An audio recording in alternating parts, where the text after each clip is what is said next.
হইছে? এখন রাগ করে বসে আছো কেন? আর কইও না, ফজলু নাকি কাশিমের দোকানে চুরি করছে। কি? ফজলু শেষমেশ চুরি করা ধরছে? আরে এমনি চুরি করে খাইলে বিটা বিক্রি করবো না তো।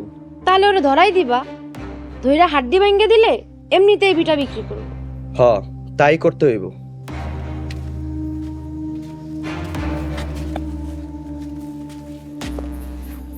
ভাই 500 টাকা ধার দিবা, ঘরে খাওন নাই, বাজার করব।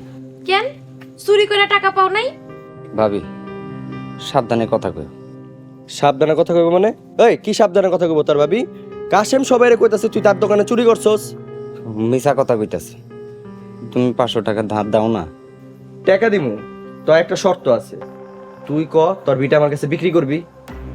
ভাই ভিটা বিক্রি কইরা দিলে বউ পোলাপান নিয়ে কই থাকুন। দরকার হয় ভাড়া থাকবি।